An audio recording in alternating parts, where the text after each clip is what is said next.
ये 5 टाइप के operating system आपको पढ़ना है, ठीक है। So count on a finger. First one is batch operating system, जिसमें बैचेस में प्रोसेस एग्जीक्यूट होते हैं। द सेकंड इज, याद करो ना क्या है सेकंड, ठीक है, मैं भूल गया ना, ठीक है। सेकंड होता है मल्टी प्रोग्राम।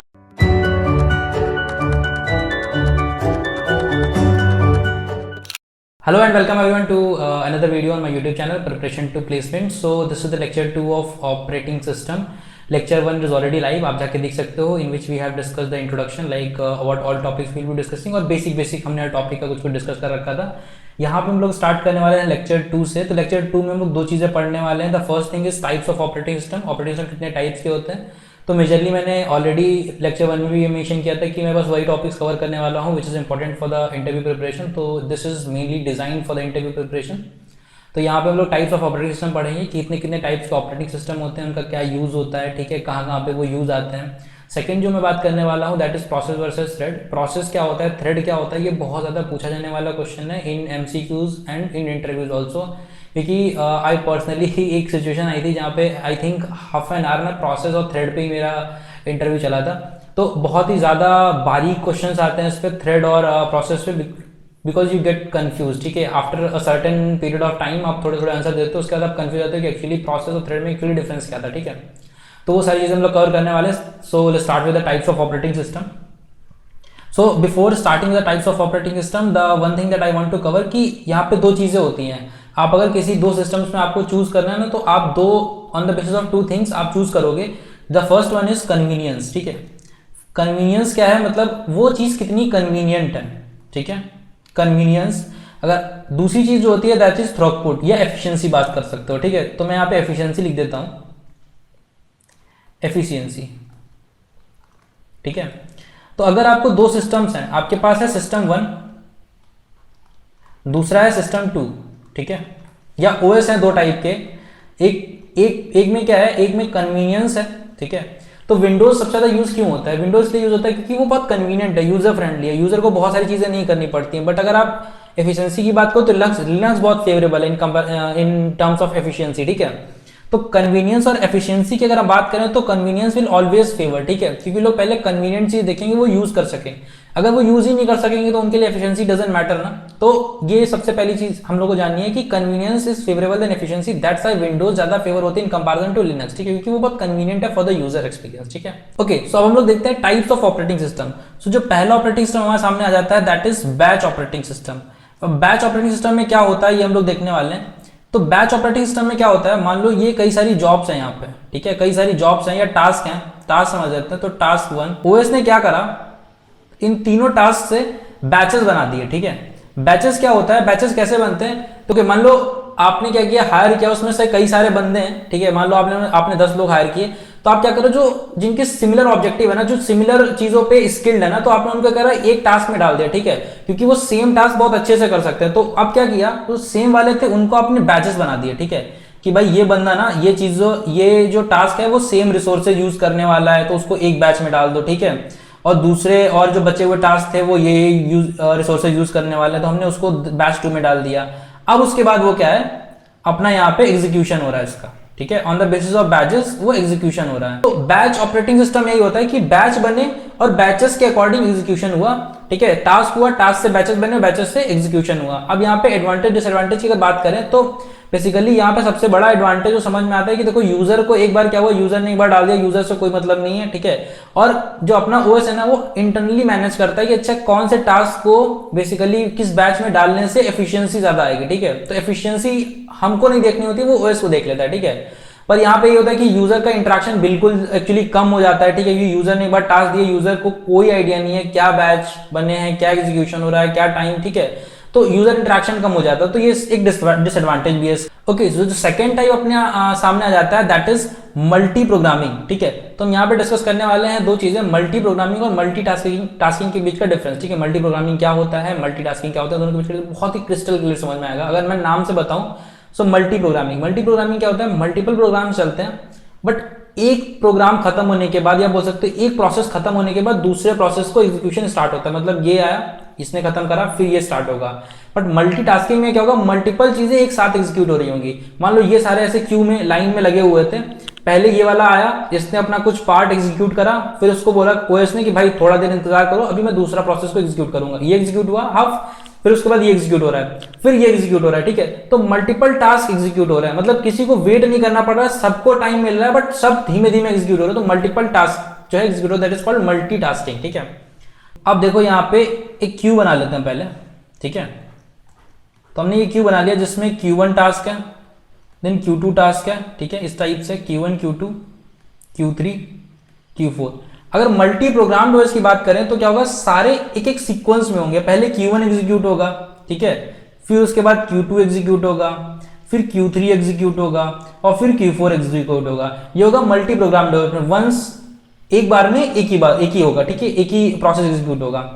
मल्टीटास्किंग में क्या होता है, मल्टीपल टास्क एग्जीक्यूट होते हैं। पहले उसने क्या करा, Q1 को एग्जीक्यूट करा, फिर उसने Q2 को एग्जीक्यूट करा, फिर उसने देखा कि अच्छा प्रायोरिटी पे मान लो Q3 है, उसने Q3 को एग्जीक्यूट करा, ठीक है। तो सबको टाइम मिलता है, फिर Q4 को एग्जीक्यूट करा, फिर Q1 को टाइम मिला। हो सकता है इन बिटवीन Q2 आ जाए फिर से, ठीक है, डिपेंडिंग अपॉन द प्रायोरिटी, या हम लोग एल्गोरिथम जो यूज कर रहे हैं डिपेंडिंग की कैसे क्यू को खाली करना है, शेड्यूलिंग एल्गोरिथम्स कौन कौन से यूज कर रहे हैं, वो भी हम लोग फर्दर वीडियोस में देखेंगे। तो मल्टीटास्किंग मल्टीपल टास्क एग्जीक्यूट होते हैं, मल्टी प्रोग्राम में एक एक बार में एक एक एग्जीक्यूट होता है, ठीक है। तो ये हमने देख लिया 3 टाइप्स के ऑपरेटिंग सिस्टम। अब हम 4th टाइप पे आते हैं, ठीक है। 4th टाइप ऑपरेटिंग सिस्टम में क्या है, देखो एक होता है डिस्ट्रीब्यूटेड। तो हम लोग यहाँ पे टोटल 5 टाइप के ऑपरेटिंग सिस्टम पढ़ने वाले हैं। 4th है डिस्ट्रीब्यूटेड ओएस, ठीक है। अब डिस्ट्रीब्यूटेड ओएस क्या होता है, तो डिस्ट्रीब्यूटेड ओएस की बात करें तो कुछ नहीं, बहुत सिंपल है, एक ही अपना ओएस है, ठीक है।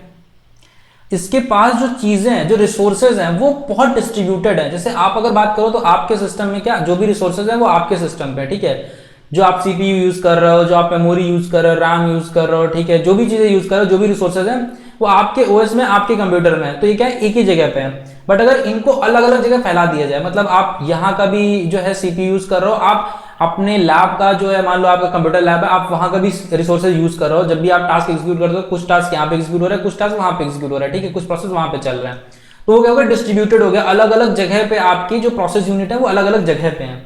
तो यहाँ पे अगर इसमें डिस्ट्रीब्यूटेड में बात करें तो मान लो ये एक प्रोसेस यूनिट यहाँ पे लगी हुई है, एक प्रोसेस यूनिट यहाँ पे लगी हुई है। प्रोसेस यूनिट का मतलब ये हुआ कि सीपीयू है, ठीक है, मेमोरी है, डिपेंड करता है, जरूरी नहीं है कि मेमोरी सबके पास हो, सकता है सीपीयू सबके पास हो, ठीक है, सकता है मेमोरी उनके पास, हार्ड डिस्क वहाँ पे उनको रैम की जरूरत है तो उन्होंने रैम भाई वहाँ पे बहुत सारी रख दी हो, ठीक है। तो ये हो गया डिस्ट्रीब्यूटेड सिस्टम। आप अगर कैशिंग देखोगे, डिस्ट्रीब्यूटेड कैशिंग होती है, बहुत सारी टाइप की कैशिंग होती है, ठीक है। तो ये सारी चीजें आपको क्लियर हो जाएंगी बेसिकली डिस्ट्रीब्यूटेड सिस्टम होता क्या है। ओके, 5th की बात करते हैं। तो 5th बहुत अच्छा है और बहुत यूजफुल है 5th वाला। तो अगर 5th की बात करें तो 5th है रियल टाइम ओएस। अब रियल टाइम ओएस क्या होता है, तो नाम से अगर आपको गेस कर सकते हो तो बहुत ही अच्छा है। रियल टाइम ओएस क्या होता है, जिसमें एफिशिएंसी बहुत ज्यादा मैटर करती है। क्या मैटर करता है, एफिशिएंसी बहुत ज्यादा मैटर करती है, ठीक है। तो यहां पे अगर आप बात करोगे तो आप यहां बात करोगे एफिशिएंसी की, ठीक है। एफिशिएंसी क्या होता है, बहुत जल्दी उसको चीजों को एग्जीक्यूट करना होता है, ठीक है, बहुत जल्दी एग्जीक्यूट करना होता है। और एक्यूरेसी हो गई, एफिशिएंसी हो गई, तो ये सारी चीजें बहुत ज्यादा मैटर करती हैं। एफिशिएंसी स्पेलिंग देख लेना, एंड एक्यूरेसी, ठीक है। तो अच्छा, बचपन से क्या हुआ, भूल गए भाई लिखना, मतलब सालों से स्पेलिंग नहीं लिखी, ठीक है, ऐसा मतलब कोड कर रहा हो, ठीक है। बट होता है ना कि स्कूल में अपन लिखते हैं, ठीक है, तो स्कूल छोड़ देने के बाद कुछ कुछ चीज ऐसी जब आप लिखोगे ना वर्ड, तो आपको रियलाइज होगा यार ये सही लिख रहा हूँ क्या। आप प्रिपरेशन लिखोगे ना, प्रिपरेशन में आपको लगेगा कि अच्छा प्रिपरेशन AE, मतलब होता है ना बहुत टाइम से छूट जाता है, डेटे भी भूल जाते हो आप, डेट्स भी भूल जाते हो कि कौन सी डेट कब है, राइट। तो ठीक है, शायद मेरे साथ होता है, ठीक है, मेरे को कुछ प्रॉब्लम होगी या सबके साथ, आई एम नॉट श्योर, ठीक है। तो आगे बढ़ते हैं रियल टाइम ओएस में, एफिशिएंसी एंड एक्यूरेसी, ठीक है। तो ये दो चीजें बहुत मैटर करती हैं। अब इसके 2 टाइप्स आते हैं, एक होता है हार्ड रियल टाइम, एक होता है सॉफ्ट, ठीक है। हार्ड में क्या होता है, बहुत ज्यादा अगर पीक लेवल की बात करें, जैसे कि आप बात करोगे मिसाइल सिस्टम, तो वहां पे माइक्रो सेकेंड, नैनो सेकेंड और मिली सेकेंड ये बहुत ज्यादा मैटर करते हैं, ठीक है। आप बेसिकली उसके बेसिस पे जो है रॉकेट लॉन्च होता है, तो ये नहीं होता है कि भाई एक जो है माइक्रो सेकेंड, मान लो माइक्रो सेकेंड चलो बहुत कम यूनिट हो गए, मान लो मिली सेकेंड की बात कर लेते हैं, ठीक है। तो उसका भी डिफरेंस वहां पे अवॉइड नहीं कर सकते, क्योंकि उस डिफरेंस की वजह से बहुत सारी चीजें गलत हो सकती हैं, ठीक है। तो ये हार्ड वाला होता है, ठीक है, बेसिकली हार्ड टाइम हो जिसमें बहुत ज्यादा होता है। नेक्स्ट होता है सॉफ्ट। तो सॉफ्ट आप माइनर चीजों में रख लो जहाँ पे इतना ज्यादा नहीं होता, ठीक है। हॉस्पिटल्स में बहुत सारे आप अगर देखोगे तो वो बेसिकली सिस्टम होता है जिसमें ऐसे ऐसे चलता रहता है, ठीक है। उसकी वो ऐसा ना मूवीज में होता है कि ये चलेगी जान, ठीक है, वाला सीन होता है। तो वहां पे सारी चीजें यूज होती हैं, ठीक है। आई एम नॉट श्योर उसको मशीन को क्या बोलते हैं, हार्ट बीट के लिए जो चेक होती है, हार्ट बीट के लिए यूज होती है, ठीक है। तो ये 5 टाइप के ऑपरेटिंग सिस्टम आपको पढ़ना है, ठीक है। So count on a finger. First one is batch operating system, जिसमें बैचेस में प्रोसेस एग्जीक्यूट होते हैं। द सेकंड इज, याद करो ना क्या है सेकंड, ठीक है, मैं भूल गया ना, ठीक है। सेकंड होता है मल्टी प्रोग्राम डोस। मल्टी प्रोग्राम डोस में क्या होता है बेसिकली, एक प्रोसेस एक बार में एग्जीक्यूट होता है, और उसके ही जस्ट क्लोज वाला है मल्टीटास्किंग। मल्टीपल टास्क होते हैं बट चंक्स में होते हैं, मतलब छोटे छोटे चंक्स में बेसिकली एग्जीक्यूट होता है, पहले एक हुआ फिर दूसरा हुआ। थर्ड जो हमने पढ़ा डिस्ट्रीब्यूटेड। डिस्ट्रीब्यूटेड में बेसिकली क्या होता है, उसकी जो प्रोसेसिंग यूनिट होती है वो डिस्ट्रीब्यूटेड होती है, अलग अलग जगह होती हैं। और जो फिफ्थ होता है that is the real time OS. Real time OS में क्या होता है बेसिकली, दो टाइप आते हैं, hard real time, soft real time. इसमें क्या होता है, एफिशिएंसी एक्यूरेसी बहुत ज्यादा मैटर करती है। मिसाइल सिस्टम में यूज होता है बोल सकते हो आप, या हॉस्पिटल्स में यूज होता है, जहाँ पे एक्यूरेसी मैटर करती है बेसिकली, उन सब जगहों पे यूज होता है जहाँ भी एक्यूरेसी यूज होती है, मतलब रियल टाइम सिस्टम उसको वहाँ पे लेना है, ठीक है। ओके, सो नेक्स्ट वीडियो में हम लोग कवर करने वाले हैं प्रोसेस वर्सेस थ्रेड। तो यार इसको पहले लाइक करो, शेयर करो, ठीक है। और थर्ड लेक्चर जो है कल ही आने वाला है, ठीक है। तो मैंने पोस्टर भी निकाला था that I will be uploading video every day, ठीक है। हर लेक्चर का वीडियो हर नेक्स्ट डे आएगा, ठीक है। तो आपको टेंशन लेने की ज़रूरत नहीं है कि मैं जस्ट छोड़ के भाग जाऊंगा बीच में, ठीक है। तो ऐसा कुछ नहीं होने वाला है, सारे वीडियोज़ आते रहेंगे। आपको बस पर डे आके 20 मिनट 10 मिनट जो है पढ़ना है। आपका कोर्स पूरा का पूरा 2 वीक या 3 वीक के अंदर मैं कवर करने वाला हूँ सारी वीडियोस में, ठीक है। तो एंड वन मोर थिंग, अगर आपने अभी तक चैनल को सब्सक्राइब नहीं किया तो just go and subscribe my channel preparation to placement by the Newton School. हाँ, तो न्यूटन स्कूल की अगर बात करें, so this channel is basically initiative by the Newton School. So Newton School basically have the full stack development program. Registration is already live now, तो आप जाके register कर सकते हो।